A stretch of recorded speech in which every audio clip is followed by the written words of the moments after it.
For professional advice with a personal touch, consult F.L. Fuller Landau, Chartered Professional Accountants and Business Advisors. Click on flmontreal.com.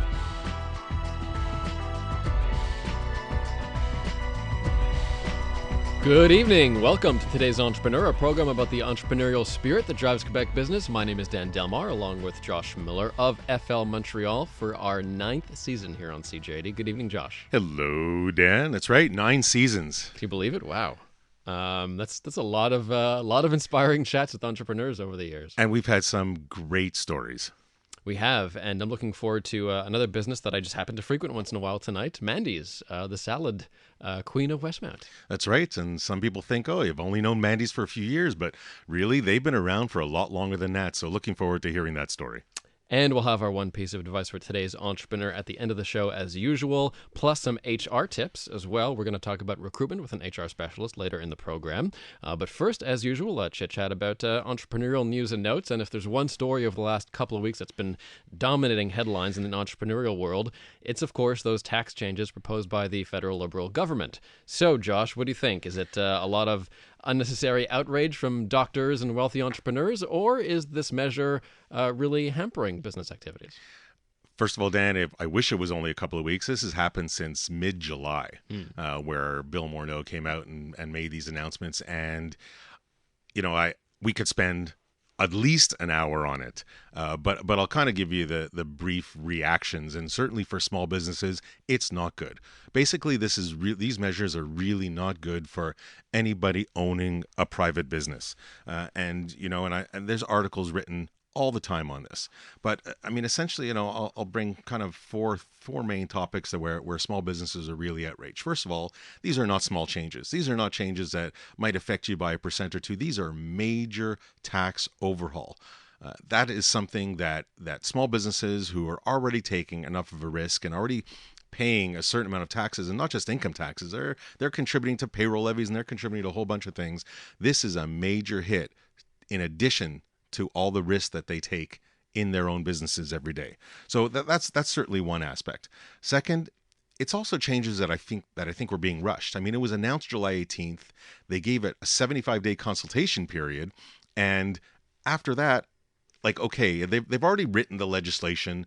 They pushed it through in a summer period. I mean, over half the 75 days are in a summer period where there's not many people around. So also another reason to be a bit of an uproar. Small businesses, 2015 elections, they were promised a business reduction in their taxes. So it came down a little bit, but in 2016, well, lo and behold, no, we're freezing it. We're not going down to the actual proposed amount that we spoke about a while back. We're going to stop it at the 10.5%, whatever the percent it was, and so we're not going to reduce it from there. And then finally, the language that's being used by the government is almost like they're calling small businesses crooks. They're almost, it's very accusatory. It's like, are small businesses not paying their fair share of Canadian taxes?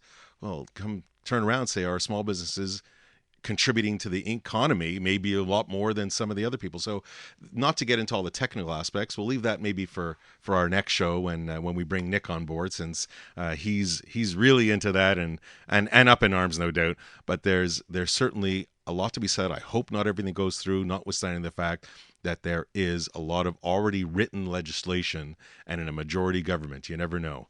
But we'll soon find out. October 2nd is the deadline for that 75-day consultation period. I don't know if they'll extend it. I don't know if they'll repeal some of it.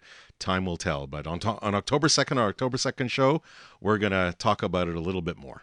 And it's sort of the climate right now seems to be pretty positive in terms of Canada. So it's a surprising move, because you'd think the government would want to sort of do more to empower entrepreneurs and maybe give them more of a break. There was an article that I was reading up sometime this morning, and it was really about immigrants that were coming here to start a business and choosing Canada. Why? They were ignoring the tax system. They were ignoring a number of factors. But they said it was a great environment to work in. There was talent here. There was people here. There was opportunity here. And it's a shame that the tax aspect is going to possibly hamper that. Because as you're saying, we have some Montreal, look at it from an AI hub, from a tech hub, from, of course, in the past, a apparel hub. There is no doubt that there are some great opportunities in Montreal and Quebec and all of Canada, and I just think that this is not going to help the situation. Here in local news, these shared offices, super popular in Montreal. There's all kinds of, they're the big conglomerates. I mean, there's the WeWork that has a few locations down in Montreal. There are smaller companies as well. Why do you think this is such a hot market in Montreal? I think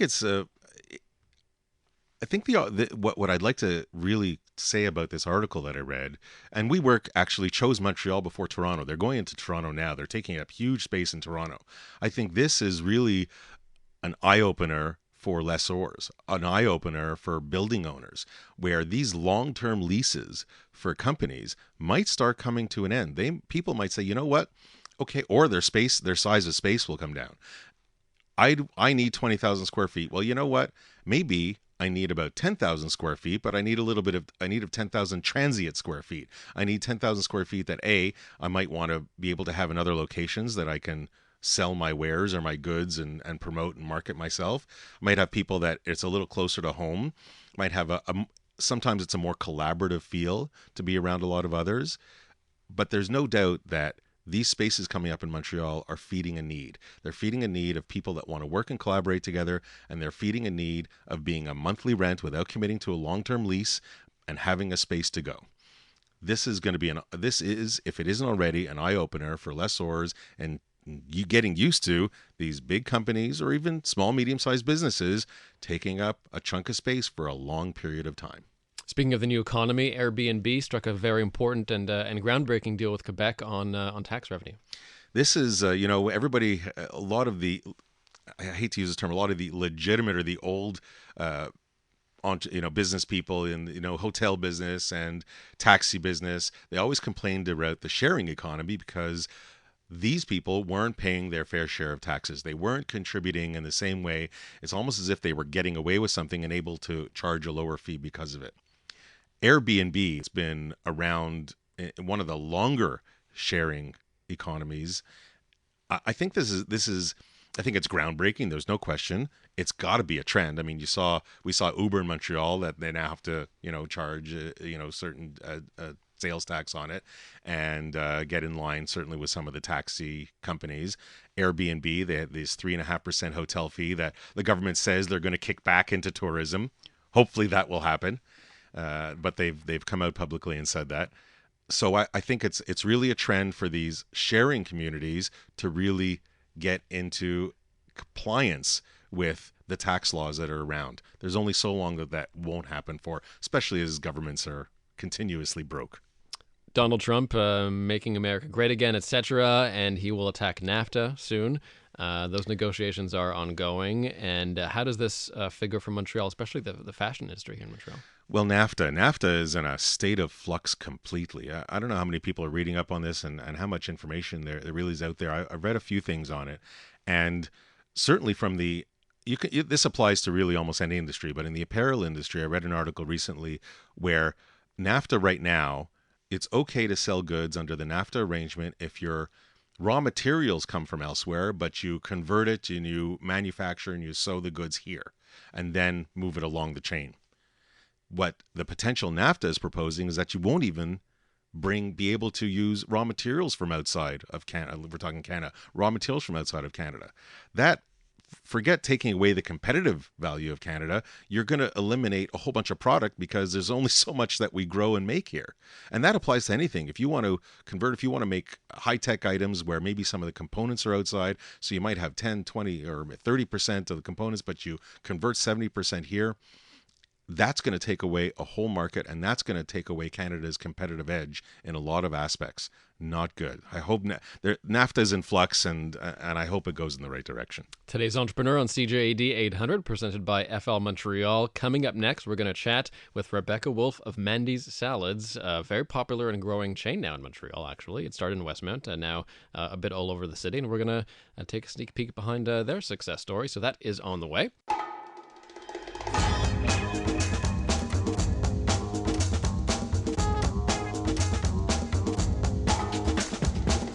For professional advice with a personal touch, consult FL Fuller Landau, Chartered Professional Accountants and Business Advisors. Click on flmontreal.com.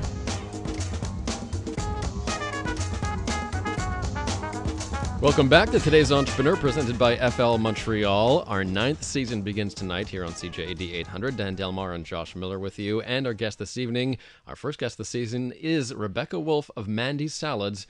Rebecca, welcome to CJAD. Thanks for having me.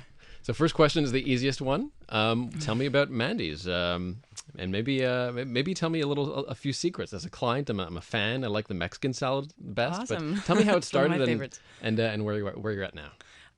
Mandy's is a salad bar chain concept that started in Montreal about 13 years ago. It's my sister and I that run it. A little bit of background: we started in the back of my then boyfriend's shop, Mimi and Coco. It was a little boutique on Sherbrooke Street in Westmount.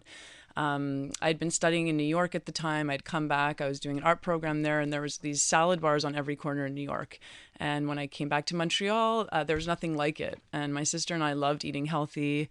We were looking for that kind of food here, and it didn't exist. And my boyfriend at the time wanted to do more like Italian-style panini and coffees in the back of his store. He had a little closet almost in the back. And I convinced him that this salad craze would take off in Montreal and that my sister was really good with food.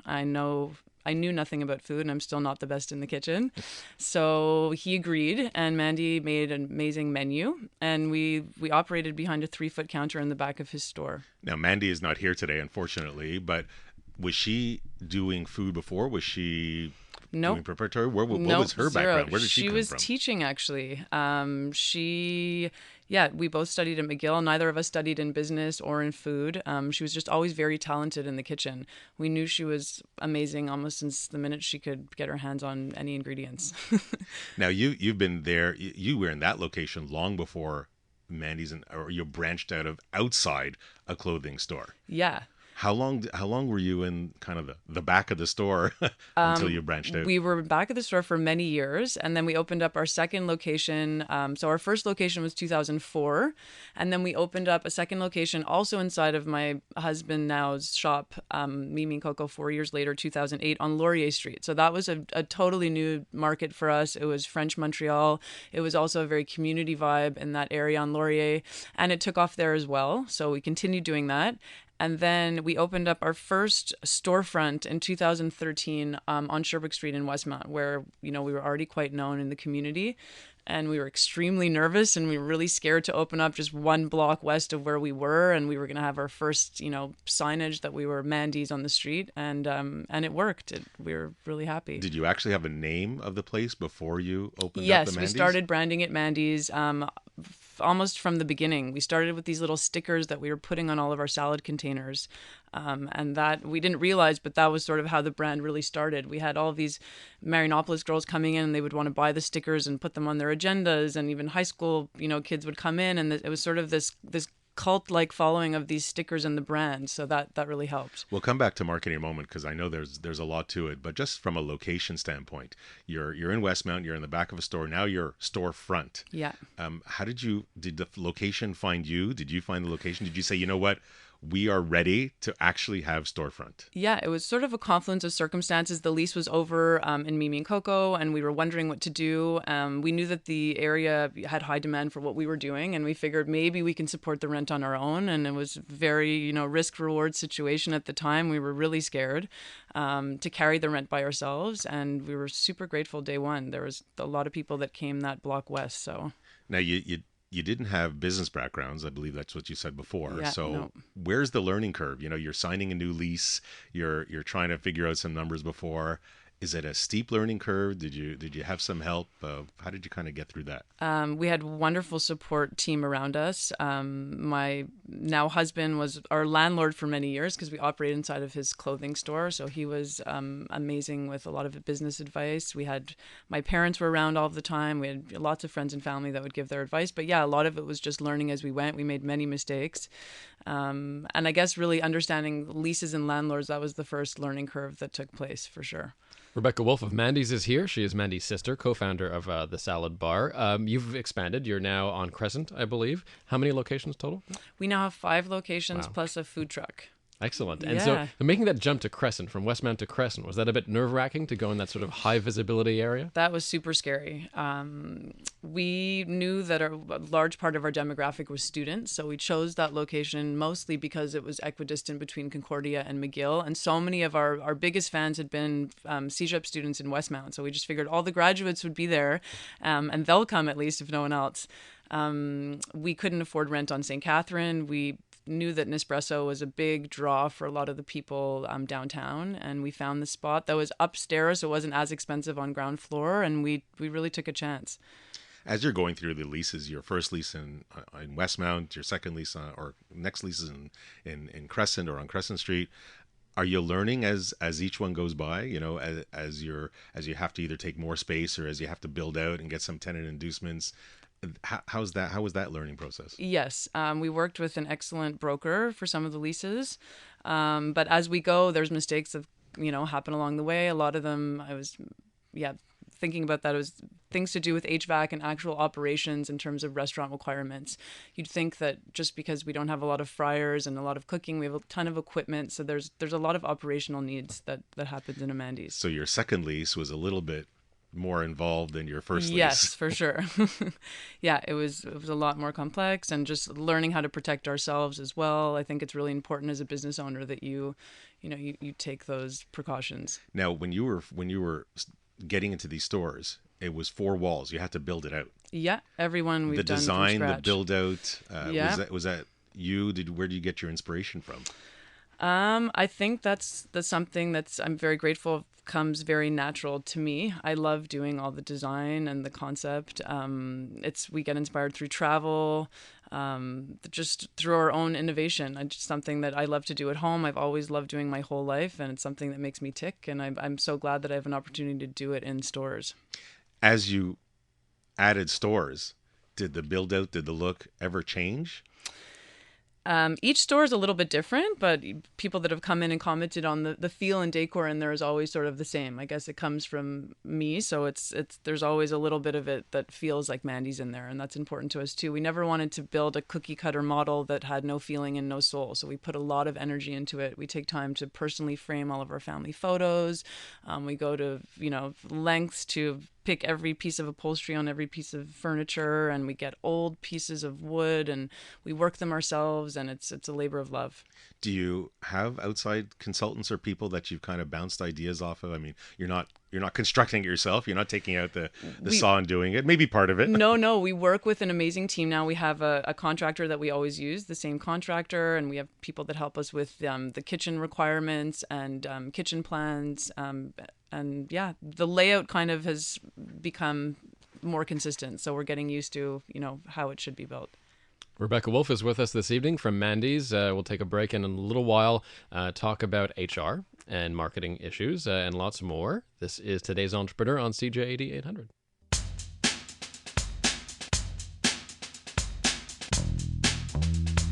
For professional advice with a personal touch, consult FL Fuller Landau, Chartered Professional Accountants and Business Advisors. Click on flmontreal.com. Inspiring stories from outstanding business people. Dan Delmar and FL Montreal's Josh Miller with you, back for a 9th season of Today's Entrepreneur, Monday nights at 7 here on CJAD 800. And Josh, we're pleased to welcome another great hot business here in Montreal, Mandy Salads, 5 locations now, the latest on Crescent Street. Rebecca Wolfe is joining us. She is Mandy's sister and business partner. And Rebecca, tell us about how you get the word out for Mandy's. Is it mostly word of mouth, or do you buy advertising? What do you do in terms of marketing? There was no pun intended there. Word of mouth, right? For food and salad. Very good, Dan. We've never paid for advertising. I think one of the strongest forms of advertising today is when somebody else speaks to your business. So word of mouth was extremely strong for us. We didn't even have signage outside for the first 6 or 7 years of our business. So it was purely word of mouth. And I think that's what really gave us the grounding for us to build the brand that we have today, that it was a very powerful tool for us, for people to speak to each other about the business. Before you got into social media, was that really it? Was there anything that didn't work? You didn't start putting out flyers? You didn't start knocking on doors? No, we really just relied on people coming in and telling their friends and family. And we would have people come in sometimes 5 days of the week to eat the same salad. And it became almost like a cult following. And then social media, was born however many years ago. We got on that bandwagon right away, and we're extremely grateful for that. I think it's a very wonderful era to live in business today, because you virtually have free advertising and you can reach, tens of thousands of people in the click of a button, and it's free. So we're very grateful for that. And also that other people can post for you. So we've created a product that's, I guess people call it brandable. So people take a lot of photos of the salads themselves and the locations, and that's helped tremendously with spreading the word. Almost 20,000 followers on Instagram, by the way. That's a heck of a following. And never likes for likes, and we've never paid for any of that stuff on social media. So proud to say, yeah, that happens a lot with startups today. They get 10,000 followers, a week after opening, but it's all organic, I promise. The only thing I'll challenge you on is I don't think it's free. It's free from a hard cost dollar standpoint. Yeah. But how much time and energy and effort have you, Rebecca Wolfe, put into your social media? You're absolutely right. I do spend a lot of time on it. For me, it's a creative outlet. So it's one of the things that I love to do. I love coming into the restaurants or seeing a beautiful new dish that Mandy will come up with, and I love taking photographs of what we do. So it's actually a labor of love. And yes, it's definitely, there's money is time, but time is money. But we love to do it, and yeah, we haven't had to pay for it. Now, if you're online and you have a lot of followers, you also have to deal with their commentary, good or bad. Oh yeah. So maybe, have you ever had to deal with some kind of negative commentary, and Yes, how do you deal with it? We get constructive criticism, I'll call it that, all the time. And our clients come first. It's extremely important to us that our customers leave happy and satisfied. So we have somebody that works just on that. So answering all of our info at Mandy's emails that come in all the time. That's answering all of our Facebook and Instagram messages to make sure that if there is anything wrong, we can, get back to them almost right away and make sure that everything's okay. Do you respond to every single comment? Not you personally, but every single one. Yes, and if anybody's listening and they haven't been responded to, you can write us again. But yeah, we really try to do that. We take pride in that. We've been talking, last season there was a lot of talk about artificial intelligence and chatbots, where you have a lot of companies that are having their replies automated, but a learning automation, artificial intelligence that learns to reply as it goes along. We're not there yet. No, but with all the followers, I wonder if that's, technology for you has been a great aspect. Oh my God, yeah, it's been amazing. From 13 years ago till today, how has technology helped you? Technology with everything. We were actually just talking in the room before. We just developed an app, which is unbelievable. People are able to order in advance and come pick up, and they don't even have to wait in line to pay anymore. So that's extremely helpful. Social media, our website, just the way that we use our POS system. We use Gourmet, which is excellent. It's in every part of our business, really. Rebecca Wolfe joins us this evening from Mandy's. In terms of social media, any tips for entrepreneurs out there who maybe find that they're lacking, or maybe don't have that personal feel for their Instagram or Facebook account? I think just go with your intuition and do what feels right. There's so much out there that's trying to put you into a box, and there's molds that you should be fulfilling in terms of visuals or content. But if it's your business, you probably what resonates about it. So try to channel that and don't try to fit into somebody else's model of success. You're definitely an inspiration to the salad places, but what about competition? You came into Montreal, you said there wasn't too much there. Now today, there's a lot more competition. You keeping tabs on it? Do you adjust your product accordingly?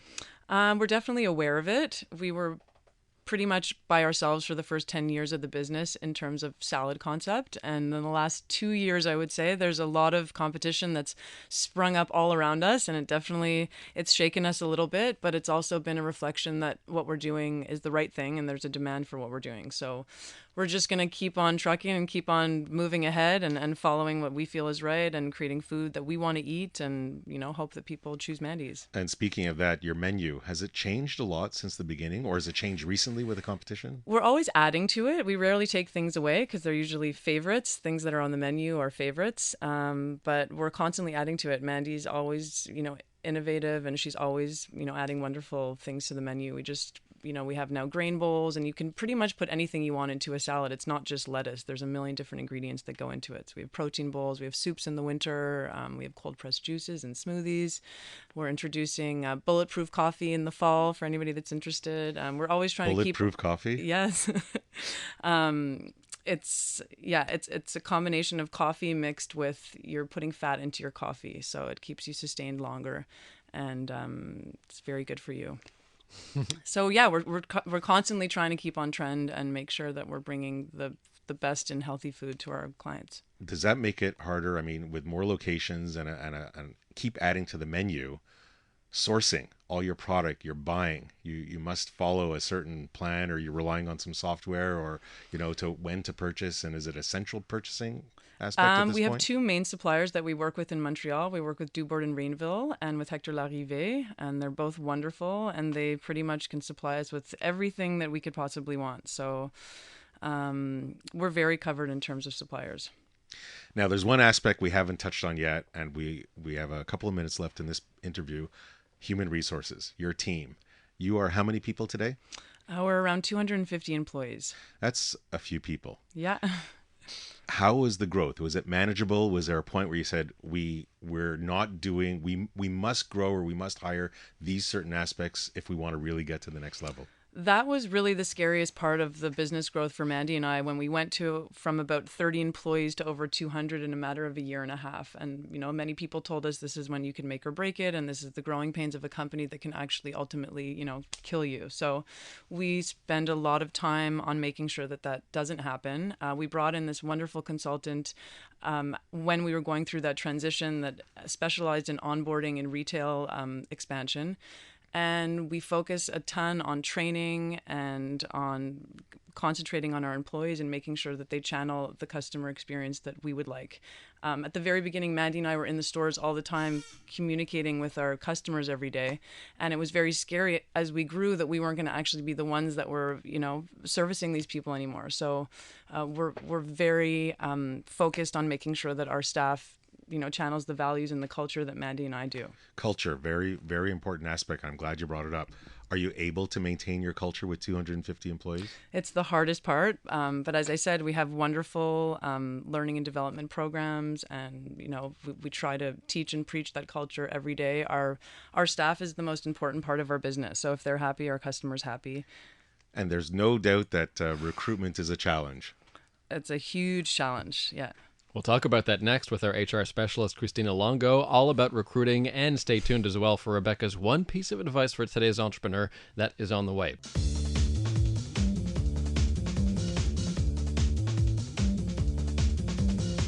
For professional advice with a personal touch, consult FL Fuller Landau, Chartered Professional Accountants and Business Advisors. Click on flmontreal.com.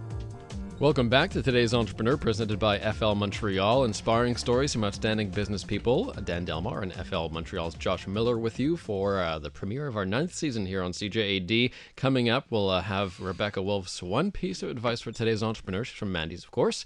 But for now, let's talk about recruiting with Christina Longo, HR specialist at FL. Welcome back, Christina. Hi, thank you for having me. So Josh, all about recruiting, finding that perfect person. In the case of Mandy's, someone who fits the culture, fits the vibe. She only had to find 250 people. Really no That's problem. easy. Piece of cake or make a salad or whatever.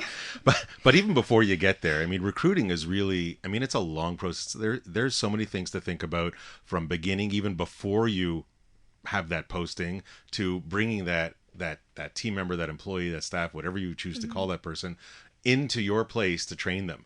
So maybe we'll kind of take that progression, Christina, and say, even before you need to hire somebody, you need to look for somebody, but even before you get there, are there some things that entrepreneurs should consider, some challenges they need to kind of have in mind? Well, that's a very good point. I think the first thing an employer needs to know is definitely know your culture, know your brand, know what type of personality you want to hire, know what sets you apart from others. So I think it's important, like as you said, Rebecca, like you want to channel your culture as you were hiring your employees for your growth. So I think it's to set the tone, the framework for how you're going to recruit, how you're going to onboard, how you're going to train your staff. So definitely know your culture. I would say that would be the number one thing. Is that because you want to attract the right people. You want to attract the run with the right characters. So if you portray a certain image, Absolutely. that's the type of people that you Absolutely, want to. because you want to have that fit, right? With the culture, the personality. You could train someone on how to make salads, for example, or how to work in the kitchen, but you can't, it's hard to find someone who's going to be your ambassador. You want that person to be an ambassador for your culture, who's going to go out there outside of work and really speak on behalf of your company. So even before they walk through the door, that image, that online image could help. So Absolutely. then what next? Now you have your posting out there, or you got to create a job post, right? Absolutely. So like know what the job entails, what are the responsibilities, what are the tasks, what are the requirements. You need someone with a bachelor degree. Those are all things that you should know. Speaking to the frontline managers, obviously, understanding the job and the requirements, and then putting it all on paper and then posting it. But getting that description right, because if you can be vague in description, because there's a lot of people probably that appeal or that answer ads that might not fit it perfectly, but as long as you have the basics there, it's correct. Absolutely, because the rest, as you're going through the process, then you're posting, and then you're gonna be screening applicants.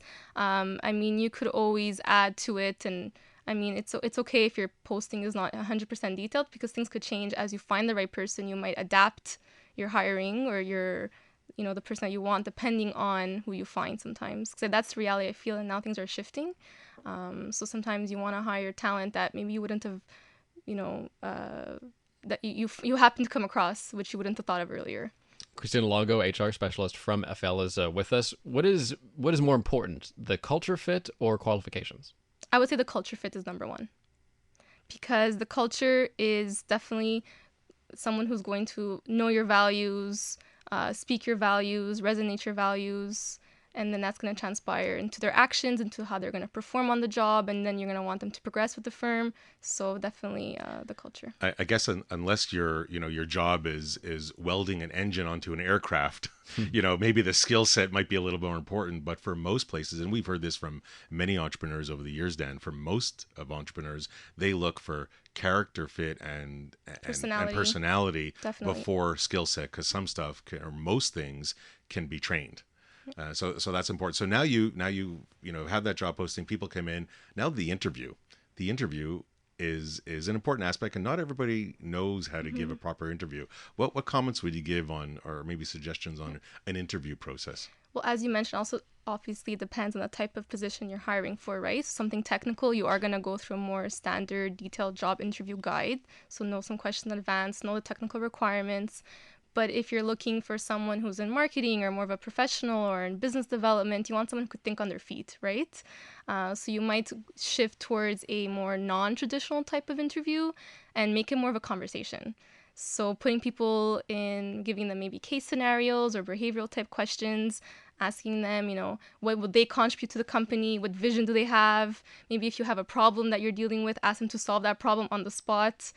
So definitely make it more of a conversation. And that's where now some of the trends in HR are moving towards, more of the informal type of interviews and less on the, memorize, what are your weaknesses? Well, that's very easy to rehearse, right? Where do you see yourself in 5 years? Everyone can answer that. That's super standard. So you want to take someone out of their comfort zone and make it a conversation and make it unique. And sometimes it's difficult for entrepreneurs to hold back some of the questions that maybe they shouldn't ask. Yes. Maybe can you give an example of some questions maybe you shouldn't ask? Well, anything that relates to someone's obviously religious beliefs, sexual orientation, marital status, anything that could lead to anything discriminatory, because... Never ask them if they're pregnant if you see a little bump. No, unless they, no, you cannot ask those questions. No. Rebecca, have you had some, did you used to do some of the interviews when recruiting? Yeah, for sure. We've learned a lot about the interview process. And one of the biggest things we learned is that you really have to let the applicant speak for, I think, 80% of it. And you shouldn't be speaking very much. That was a huge lesson that we learned. We would come in and sort of be selling our business and wanting people to come work for us. But you're really supposed to be deriving as much information from them as you can. A good opening interview question that we like to ask is, okay, tell us about yourself. Speak to us about who you are. Sure. Tell us about your experience. That's a great opening line. And then it gets the person comfortable and starts opening up. Now, once you've gone through the process and you've actually hired them, then they have to walk through the front door. Absolutely. So I'll just turn to Rebecca just for a second. 4 years ago, when somebody walked through the front door, I'm sure it was a little less formal than today. Oh yeah. Just like a very personable environment. And now we have a very strict onboarding program. So yeah, it's a little more formal, but it allows the applicant or the new employee to get very comfortable before they actually get on the floor. So yeah. I mean, that's amazing because a lot of entrepreneurs, I think the mistake that they make is that they leave it to be unstructured and they don't have something planned or organized in advance. That's a great tip, actually, that you give to entrepreneurs out there is knowing in advance what can the person expect on the first all day. the tools that they need, what do they need to bring? Are they going to have lunch with someone on their first day? Will someone take them out?